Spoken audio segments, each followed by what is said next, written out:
welcome back, Full Heel Podcast. I am your host, Rafael Chaidez, and big shout outs to my buddies, the Rewrites. Shout outs to Son Caesar. Shout outs to Johnny the Body Ventura. Who else? Who am I missing? Rewrites, Son Caesar, Johnny the Body. Today's going to be a short one. I'm here to talk about Raw for September 30th, 2019. Raw season premiere on the USA Network. It's the beginning of the wars. The beginning of the Wednesday Night Wars, or the Wrestling Wars, as I'm going to be referencing them. And if you guys don't know about the wars, and if you guys are just watching and don't really know about them, the wars are for wrestling are going to be because the new company AEW is a company that's going to be coming to TNT on Wednesday nights. I think at 7 o'clock or 8 o'clock, not too sure. But WWE's definitely been feeling the heat. So today was their season premiere. 2 weeks ago, they moved NXT onto network TV and moved it up to USA. They reached the Fox deal about a year ago or over a year ago, where SmackDown is moving to Fox on Fridays. AEW, like I mentioned, is coming on Wednesdays. Thursdays is going to be Impact. They're going to be on Access, which I also have. If you guys want me to catch that and also give you guys maybe 10-minute breakdowns or 15-minute breakdowns, as long as this takes me. Like I said, Friday is going to be SmackDown. I think Saturday is New Japan. But, yep, this is the beginning of the wars, and today's Raw was a pretty good one. I'd probably give it a 3.5 out of 5. But it started off pretty good. Rey Mysterio came out. He has a match later on versus Seth Rollins. Brock Lesnar comes out. Doesn't really give Rey a chance to talk. They take the mic from him. Rey tries to take it back. And they beat up Rey. Dominick Cruz is in the front. Not Dominick Cruz, sorry. Dominic, his son, Rey Mysterio's son, is in the front row.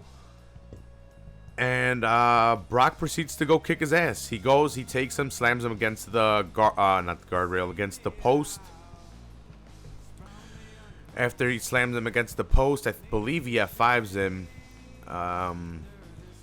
At that point, he goes back he leaves, but then he comes back to beat up Rey and Dominic a little bit more. Dominic gets carried away on a stretcher. I think Dominic's 17. I don't think he's an adult yet, or considered an adult. But pretty badass opening to Raw, if you ask me. We haven't seen one like that in a while. So Brock beats up Dominic.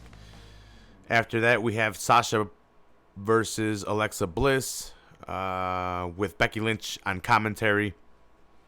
It's a quick match. Sasha gets the W over tag team champion Alexa Bliss. Sasha had tweeted about this. Sasha had wanted this match. I don't know. I guess they had felt there was some preferential treatment towards Alexa Bliss in the past. And, she's playing up the heel role. By putting that, it's becoming a lot more...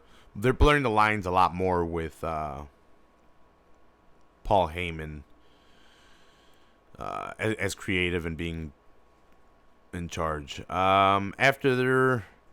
They have a quick match, Sasha and Bliss. Sasha gets the W. She takes off running when Becky Lynch comes down. Sasha Banks takes off. And, next match after that, probably after the commercial break, we have Dolph and Robert Roode, Raw Tag Team Champions, taking on Heavy Machinery. And the tag team titles are on the line on a Raw episode. I guess since it's the premiere, they're putting the tag team titles on the line. Otis and Tucker are Heavy Machinery. Robert Roode and Dolph Ziggler are tag team champions. They don't have a tag team name, so that's that one. the reason they don't have a tag team match is because they haven't really had anything for Dolph and Rude, but they want to keep them on the roster, so they put the titles on them. They took the titles off of Seth Rollins and big dude Braun Strowman, and so they've had him for not too long. Heavy Machinery gets a lot of offense in. It's Otis really dominating most of the spots, getting his what do you call it? He does the caterpillar. They don't really call it the worm. Tucker's the one that takes all the bumps after he gets the tag, which gives Robert Roode and Dolph Ziggler a little bit of offense, tagging in and out, keeping him away from Otis. Eventually, Otis gets back in. That's when he hits the caterpillar. He holds Roode up so they can do, I forget what their tag team move is called, where they get they double team someone, but he's got Roode in a body slam position waiting for Tucker to come, but Dolph has taken him out. He super kicks Otis. Otis drops Roode. Tucker, being the legal man, takes the glorious DDT from Roode and gets the three. They get the 3 count on these guys. I don't think they went to commercial during this match, but there was a lot of commercials during the matches which they said they were going to stop, and WWE has definitely not stopped with that bullshit. The next segment we have is Miz TV with Flair and Hogan. So this was kind of crazy because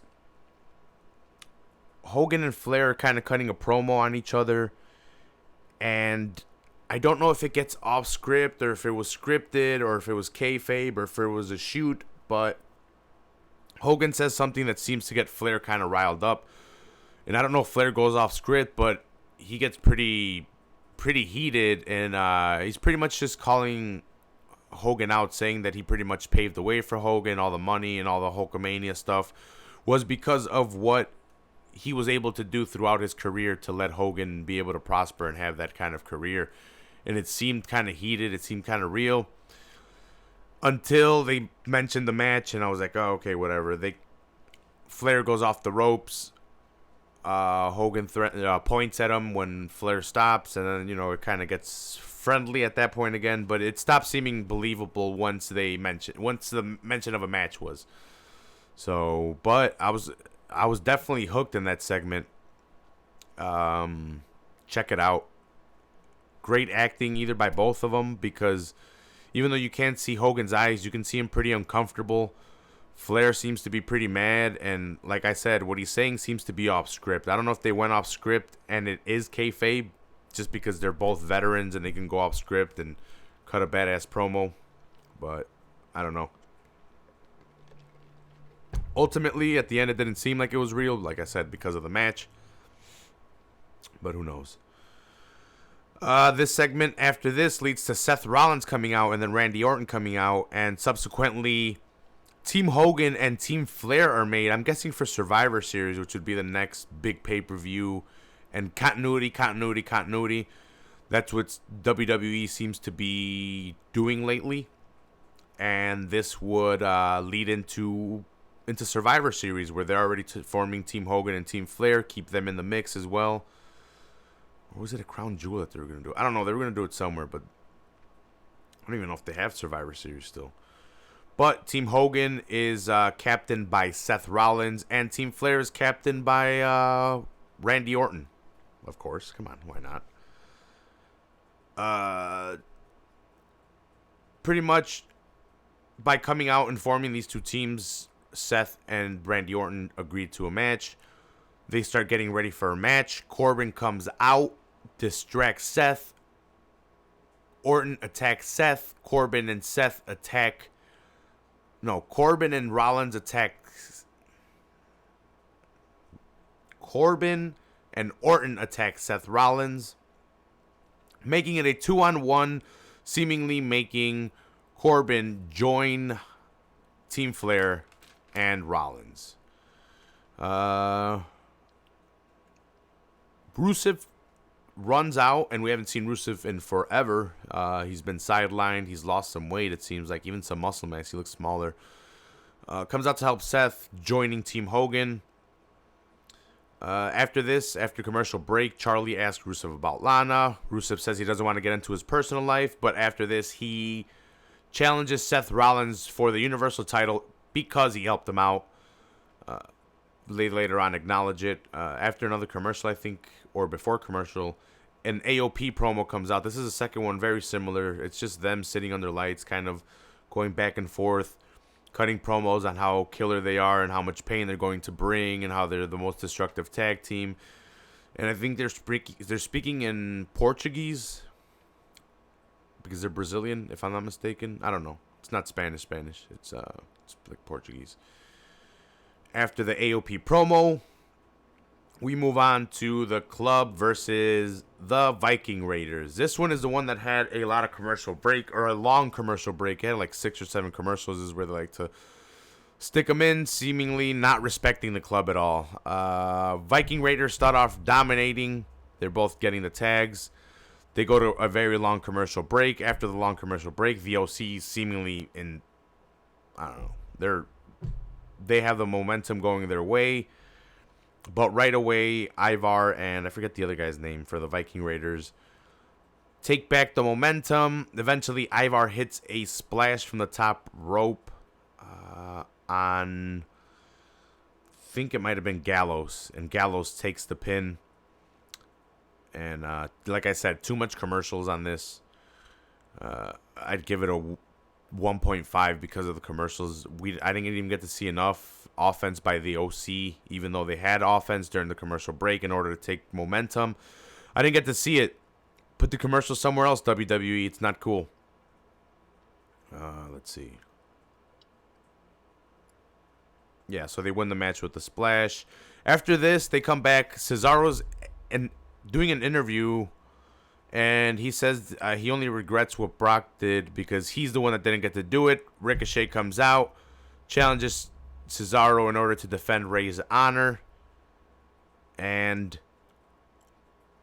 they put on a quick match. You know, there's no titles on the line. It's just a quick demonstration of Ricochet's high-flyingness and speed and agility versus Cesaro's strength and agility because he's pretty fast as well.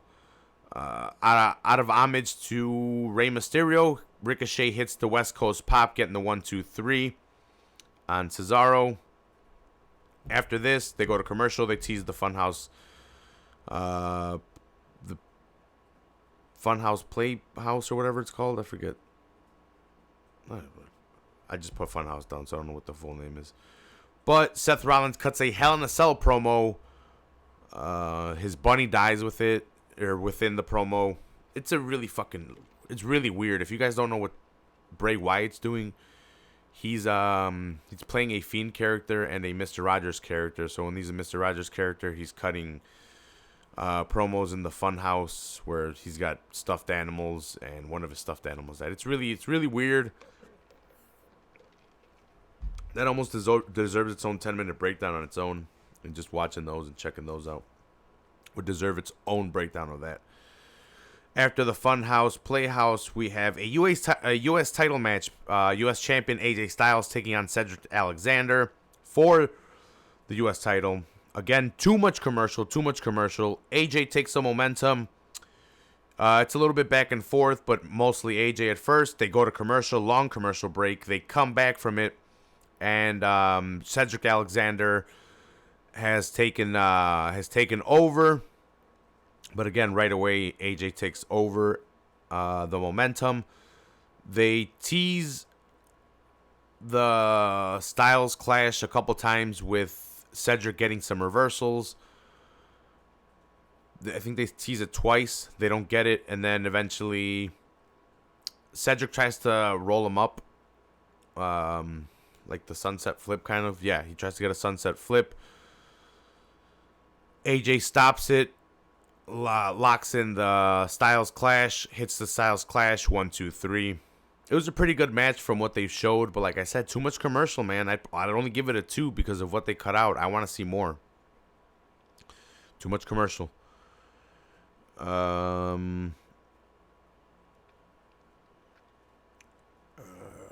Lacey Evans versus Natalya. Sometimes continuity just leads to, I don't know. not monotony, but we've seen this a lot. It's not going anywhere. It's Lacey Evans versus Natalya. They kind of had the rivalry. It kind of played out already.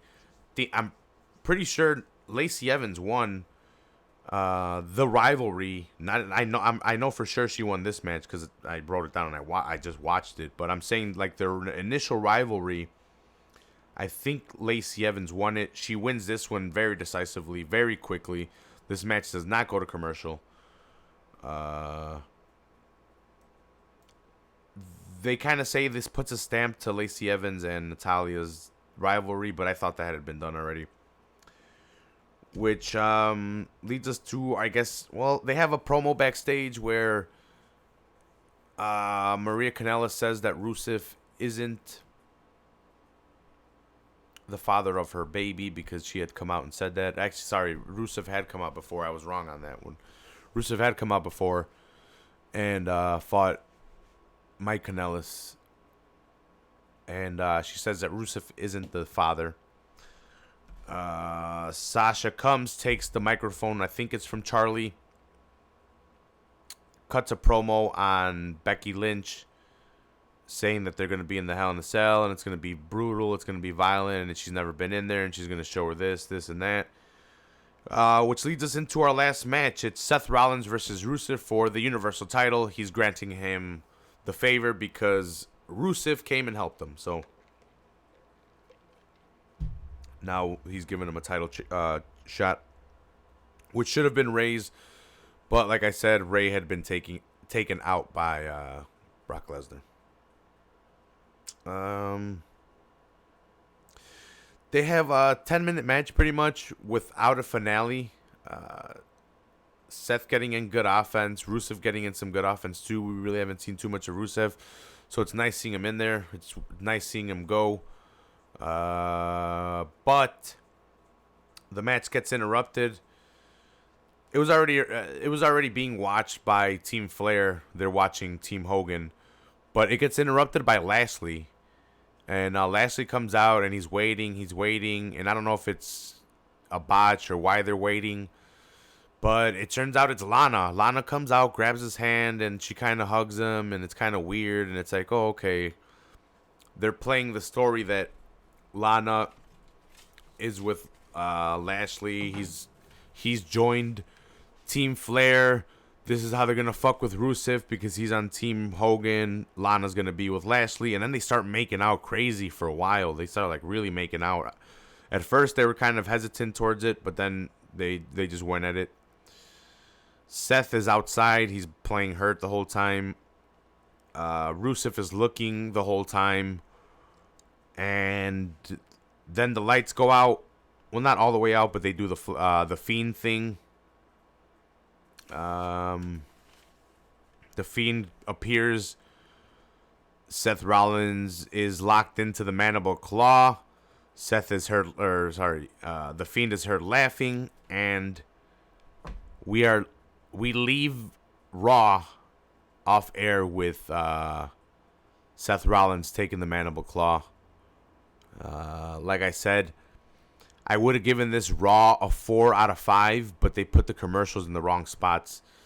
They need to space out their things a lot more and maybe cut some of these promos out. We did not need the Maria Kanellis promo with Sasha Banks. Put some commercials there instead of cutting them into the matches. Yeah, that was Raw. They went off air. Like I said, 3.5 out of 4 or out of 5 for me because they cut into the matches. I want to see the matches. I want to see them tell the story within the match. I want to see if they're good matches, but they cut into them, and we only get to see the offense on one part, which is kind of sad, but they need to do better on that. Storylines were good, opened up great. We got to see the development into maybe Survivor Series or whatever Crown Jewel thing they're trying to do with the teams. Great promo by Flair. We got to see Hogan. Dominick got attacked.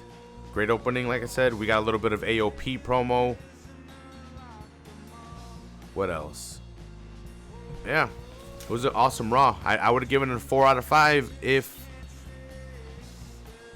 they weren't messing with the matches. But please subscribe to the channel. Hit that red subscribe button. Check me out on iTunes, on Podbean, on Stitcher, on all those platforms. Hit that subscribe button. Leave a rating. Leave a review. And let me know if you like these. I'll be doing these after the shows. Tomorrow's Tuesday. There is no show tomorrow, so I do not have to break anything down. Wednesday is AEW and NXT. I will need some time to watch that, so that probably won't come out till Thursday. But Wednesday night, me and my buddy Ryan from Canada will be dropping the Eddie Guerrero episode, or recording live the Eddie Guerrero episode. We will break down 7 of Eddie Guerrero's matches, break down his career, and tell you what we love about Eddie. And yeah, so please tune into that. Thanks for checking out the podcast. Please subscribe. Leave a rating on iTunes. It really helps out the show. Much love. Shout outs to the Rewrite. Shout out to Sun Caesar. Shout outs to Johnny the Body. Shout outs to all my buddies. Yeah. Thanks everyone that helps the show. Thanks everyone that listens.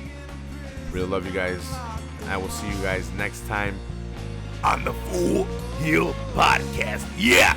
Dig it!